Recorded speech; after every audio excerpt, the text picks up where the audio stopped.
What kind of work can be automated using NLP then? Oh, that's a cool question. I guess we didn't really dive into automation that much there.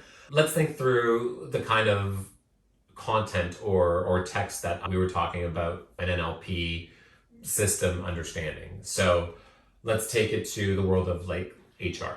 So you're going to get the traditional applicant tracking system gets all of the resumes coming in. So let's say you post a job for super sweet developer gig. That's your job title. Now every developer wants that because it has the word gig in it. And you're like, whoa, cool. So you have like 10,000, you're Google, so 10,000 developers apply. And you're like, oh, I'm an HR person and a recruiter, and I don't really want to read through 10,000 resumes. This is like unwieldy. So, I mean, in the traditional applicant tracking systems, you do, again, the keyword search thing. You rank people based on, did they have Python in their resume, or did they attend a university? Do they have the word GPA around so that I know that there's a GPA there? And then they basically shove all the other ones away. So you could do a better version of that with NLP, where you actually understand not just that Python is Python, but that it's possibly an object-oriented language, or that it's more of a scripting language. You know, it sort of understands context a lot more. So you could start understanding those resumes and people better, and probably make better informed decisions. It's not that you're going to get better hires per se, but you'll be more informed.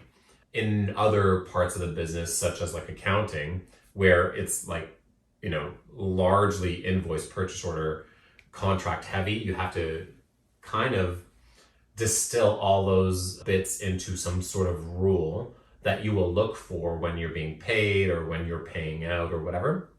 So distilling all those, you could automate that away as well with NLP. You could have a system where as your invoices or your contracts or whatever come in, you start understanding them and know the rules for that account or that client, let's say. That gives you a huge amount of power, because you end up with a system that allows you to know all the things that are going to keep you on side, how to keep your discounts if you're paying things out, because most companies have discounts for early payment and all these other things, especially in large contracts.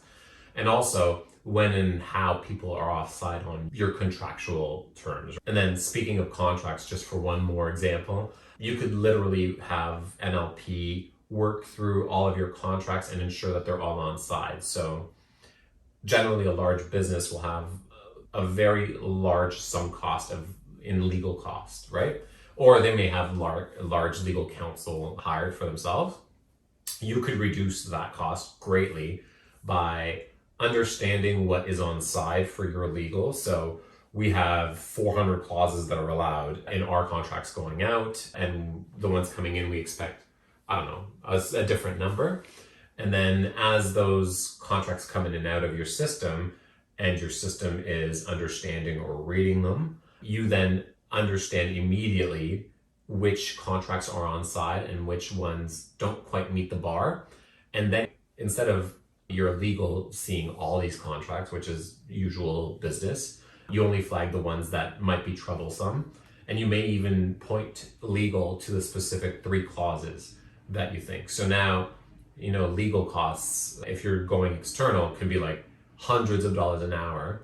If you had a regular contract, which is dozens and dozens of pages, you can imagine that's going to take several hours to read, understand, and really mine through if you're a person. Now, if you're presented with just, these are the 3 clauses that were not on side, they can red mark those as much as they want really quick. And maybe you just saved yourself like actually the whole value of that NLP system in one transaction, because obviously legal is expensive.